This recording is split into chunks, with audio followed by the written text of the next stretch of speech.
All right, hey, Shalom. All praises, glory, and honor go unto the Most High Power Yahweh. In the name of His beloved Son Yahweh Shai, double honors on to the apostles and the elders of Great Millstone that do rule exceptionally well. Also, want to say Shalom, citations, mercy, and blessings to all the sincere brothers that's out there that push this word with truth and with faith. My name is Thabwa Amath of Great Millstone Northwest. I want to start off this lesson with a scripture that's found in Matthew's the 22nd chapter, Matthew's chapter 22. We'll start at verse 34, and it reads, but when the Pharisees had heard that he had put the Sadducees to silence, they were gathered together. Then one of them, which was a lawyer, asked him a question, tempting him, speaking about Yahweh Shai, tempting him and saying, Master, which is the great commandment in the law? All right.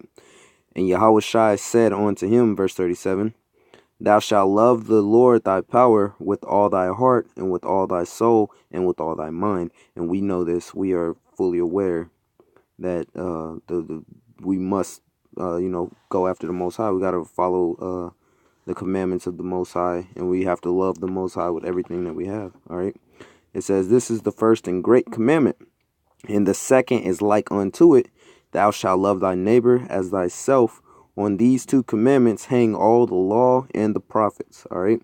So really what I want to speak about in this lesson is the second part, the second great commandment, which is to love thy neighbor as thyself. And when it says neighbor here, it's really speaking about your brother. All right. Your brother that is here in this truth with you, the one that has the like mind as you do, that praises the Most High as you do, that calls out the wickedness of the place that you live in as you do. You know, the brother that's on the battlefield with you when you go to camp, when you're preaching this word, that is the one that you are to love as thyself. Because it can't be talking about a literal neighbor. You know, if you live in an apartment building, you can have a neighbor that's Chinese and another neighbor is Arab and believe in Islam and Muslims, and you know what I'm saying. You can have a whole different mix of people. You can live right next door to some Edomites, you know, who believe in Satanism and so on and so forth. So it can't be as you love your neighbor as thyself. It's really speaking about your brother, the one that has like mind with you, because the scriptures will tell you that two can't walk together unless they be agreed. All right. What fellowship have light with darkness? It also states in the scriptures that you are not to bid someone that does not walk with the same doctrine as you. You're not supposed to bid them Godspeed. All right. Yahweh Mahar, as we say it. All right. You're not supposed to bid them blessings from the Most High because they are not following after the Most High. All right. If you're not following after Yahweh Bashim Yahushua with everything that you have, then you are no neighbor unto me. All right. And we're going to kind of go over these scriptures about basically just about the second commandment. That's the second great commandment, which is to love thy brother as thyself. All right. And I'm not making this lesson because this isn't something that's going on. I'm making this lesson because it is something, and it's something that should continue to happen. All right. But every now and then sometimes you got to go and refresh yourself with these scriptures.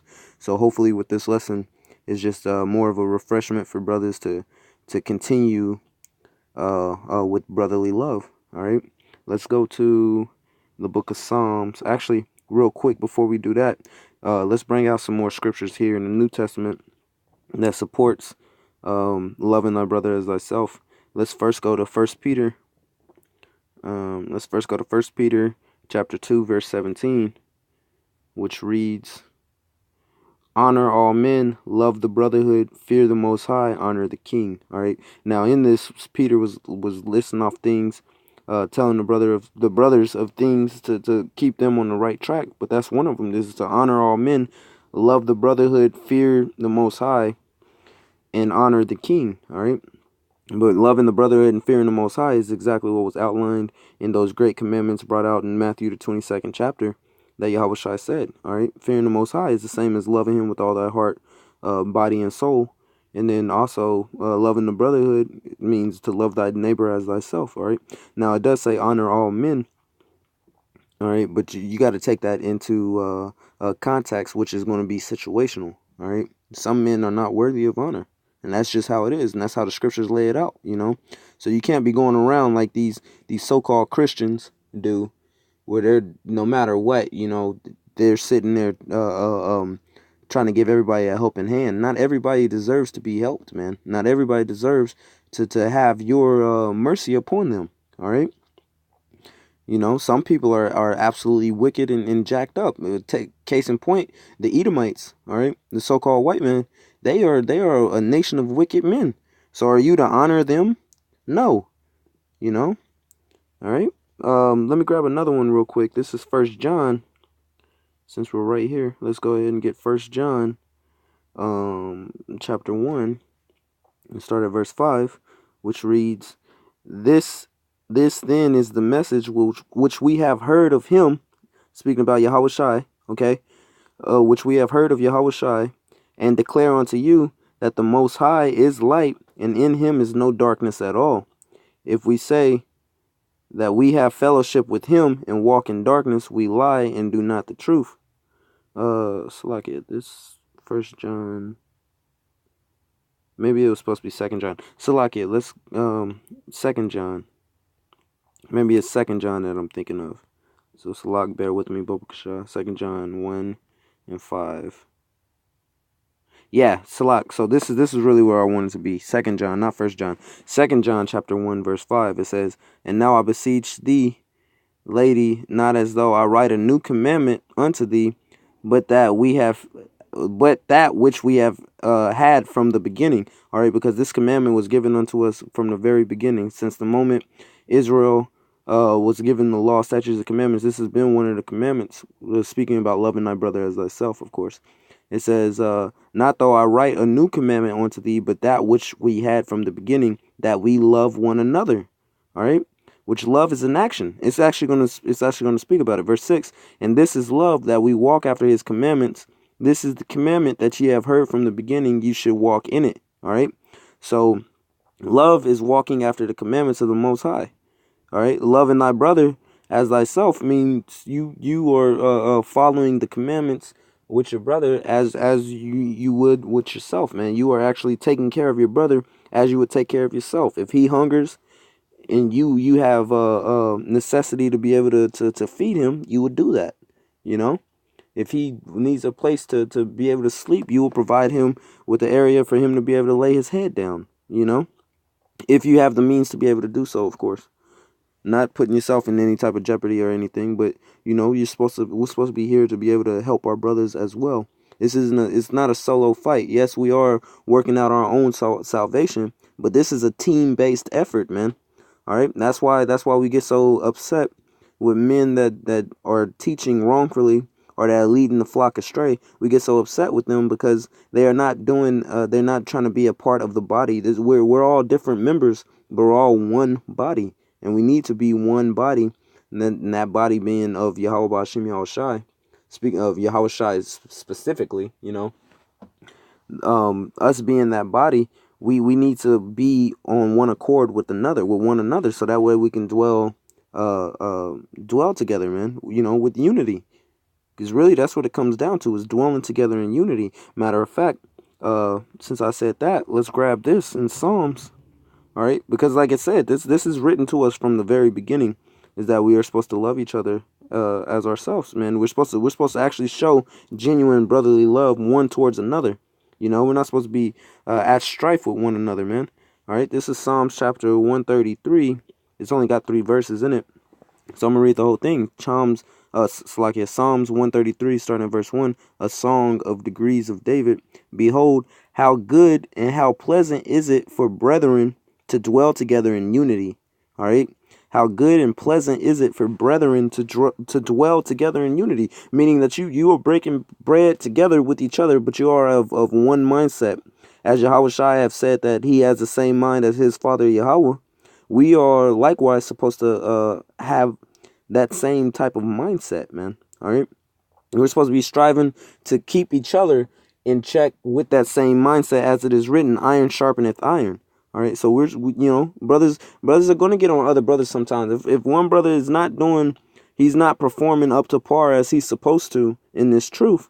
It is the job of the brothers that's around him to correct him, man. And you know what? A wise man, he'll love that. He'll take that correction and he'll love that brother for that correction. But it'll be a wicked man that will take that correction and will hate him, will start to despise the brother that corrected him, man. We're supposed to love correction. We want to be correct. We want to be right. We don't want to be fucked up, man. You know, you don't want to show up and you got a spot on your garment, you know? You want everything to be pure white, clean, all right? So you're supposed to love your brother, and it's your brother's job to take care of you. You know, Cain asked, "Oh, am I my brother's keeper?" Well, anybody that got a good mind will tell you, yes, you are your brother's keeper, man. You have to. It's your job to take care of the brothers that surround you just as much as it's their job to take care of you. All right. It says, verse 2, it is like the precious ointment upon the head that ran down upon the beard, even Aaron's beard, that went down to the skirts of his garment, as the dew of Hermon, and as the dew that descended upon the mountains of Zion, for there the Lord commanded the blessing, even life forevermore. All right. So it's really pleasant. It's a real pleasant thing. It's a real good thing for brethren to be able to dwell together in unity, to be of one mind, to perform together as a solid unit, you know, as a solid unit. If you think of it as machines or something like a car, you know, there's different parts to the car, but you need all of them. All of them are essential for the car to actually run and operate the way that it does. All right. Speaking about things under the hood, you know, you take something like the brake system, there's different parts to the brake system, but you need all of them working together for it to be able to actually work, man. There's something called a timing belt inside of the car, which keeps everything in the right time for it to be able to work properly, man. And guess what? If that timing is off, you're going to have major problems with your car, okay? The engine is made up of many different parts, but they all need to work together. The transmission is made up of many different parts, and they all need to work together. And you can picture those as like different camps, which when they all come together into one body being the shell of the car, it actually makes a vehicle that's able to run and able to get able to function in the correct way. All right. You can think about, I mean, 'cause sometimes there's going to be a little bit of strife or a little bit of a little, you know what I'm saying? We're going to go through that because we're still in this flesh for right now, you know, but we're supposed to handle it like men. For example, when you think about the Abraham and Lot, which I'm flipping to right now, Genesis chapter 13, and really I could read, I'm probably going to start at verse 1 just so we can get the full scope of the story. But Abraham and Lot, they behaved themselves as men, even, you know, when they came into the, well, let's just read it. Let's just read it. All right. It says Genesis chapter 13, verse 1, and Abram went up out of Egypt, he and his wife and all that he had, and Lot with him. Lot was his nephew, and Lot with him into the south. And Abram was very rich in cattle, in silver, and in gold. And he went on his journeys from the south, even to Bethel, unto the place where his tent had been at the beginning, between Bethel and Hai. And so, like, if I mispronounce that, it says, unto the place of the altar which he had made there at the first. And there Abram called on the name of the Lord, which the name of the Lord is Yahweh, and the name of his son is Yahweh Shai. All right. It says, verse 5, and Lot also went with Abram, which went with Abram, had flocks and herds and tents. So Lot also had a lot of great possessions as well. It says, and the land was not able to bear them, that they might dwell together, for their substance was great, so that they could not dwell together. So they had they had a lot of possessions. The two men, Lot had his own flocks, his own herds, his own herdmen, his own servants and all that. Abram had his own, who was later named Abraham, had his own herds and flocks and subsistence as well. All right.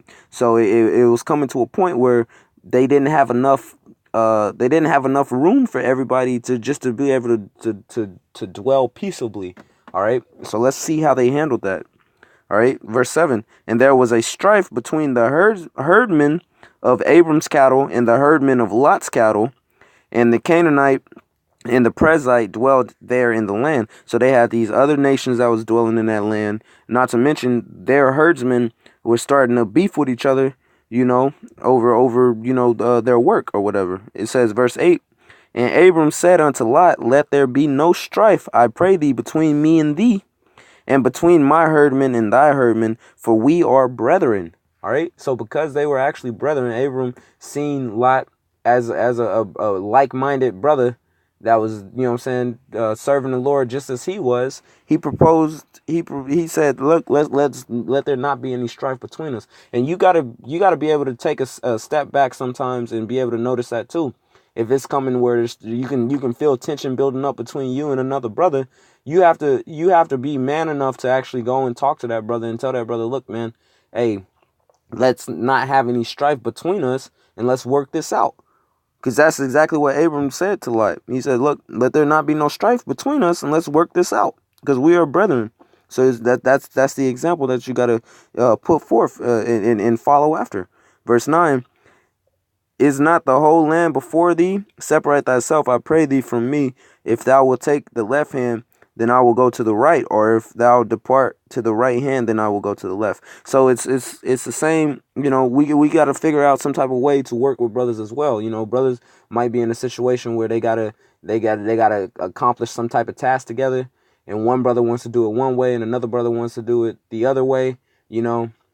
And there'll be some strife. You got to be able to be man enough to tell that brother, okay, well, let's come to a compromise. Let's figure out how we can do this together, without any type of hard feelings against each other, to get this done. And brotherly love must continue to reign upon the earth, man. That's kind of like our bread and butter at this moment. Brotherly love, man. And you know what? If a brother does something wrong against you, it's your job to forgive that brother, man. You're gonna have to find it to be able to forgive that brother. You pray for that brother, man. You should be praying for brothers just as much as brothers should be praying for you. If you see a fault within a brother, if you notice that this brother got something going on that's it's a little bit hindrance, or it's just causing that brother, his step ain't right just because he got this going on. Hey, pray for that brother, man. Pray for him, man. And if the brother does something wrong against you, guess what? Let's read it. Let's read what Yahushua says if brothers do anything against you. Let's go to Matthew chapter 18, start at verse 21. Then came Peter to Yahushua, and said, Lord, how oft shall my brother sin against me, and I forgive him till 7 times? All right, he was asking that question. All right, because I believe it's in the law that says that you got to forgive your brother 7 times. Well, 7 is just a number of completion. Yahushua saith unto him, like I said, I believe it's there, but I'm not quite sure, so don't quote me exactly. But I do know in the Old Testament it says it's a certain amount of times. And Yahushua said unto him, I say not unto thee until 7 times, but until 70 times 7. So just he's just throwing out that number like hey, multiply that by itself and forgive him that many times. All right. And then he goes into this parable, which starts speaking about forgiveness. If you read this whole Matthew, the 18th chapter, and he really is breaking down just straight up forgiveness for sins, and also forgiveness against thy brother, man. All right, but that's the point. He says, "I say not unto thee until 7 times, but until 70 times 7," meaning, as many times as that brother slips up or does something, as long as it's not nothing unto death, like where he committed adultery with a woman or something like that, as long as it's not nothing like that. If it's all this just little trivial shit that we're in the flesh and it happened, hey, just continue to forgive that brother, man, and pray to the Most High to work on that brother's spirit to where, situations like that doesn't happen anymore, But you got to be forgiving with your brother. You can't be holding no strife against your brother, man. You can't be holding shit that happened 3 years ago, man. This brother ate my Eggo waffle, and I still remember that. So I secretly don't like this brother. You know what I'm saying? Like, that ain't right. That's not a right spirit. That's not a correct spirit. And the Most High is gonna jack you up if you got a spirit like that. And I'll just throw out that Eggo waffle. That was the first thing that came to mind. Trying to think of an analogy. Not saying that that's an actual event or something, but just throwing it out as something as a light analogy. But there's probably people out there that really are holding grudges against the man that they go to camp with, just due to something that's really trivial, that really doesn't matter, don't have nothing to do with our salvation, don't have nothing to do with us prophesying, don't have nothing to do with anything, just, something that happened in the past that brothers are still holding on to, man. Hey, forgive your brother, man. Forgive that man. Let and if it's really weighing on your spirit like that, well, then you was supposed to pull that brother to the side and talk to him, you know. And if it was a problem, then you were supposed to bring it to the camp, you know. You got to follow after these scriptures, man. We have to follow after these scriptures because this is what's important. Okay, we're speaking about one of the greater laws, which is to love thy brother as thyself. You think that's going to be a light thing when it came out of Yahushua's mouth himself, speaking about what the greatest laws be? The first one being the fear of the Most High and to love Him with all thy heart, mind, and soul. And the second one to love thy brother as thyself. You think that that's going to be a light thing if you're not following after that? If you're secretly holding all these negative feelings towards your brother, you think it's going to be light? You think that the Most High is just going to wink at that, just going to turn His face towards that?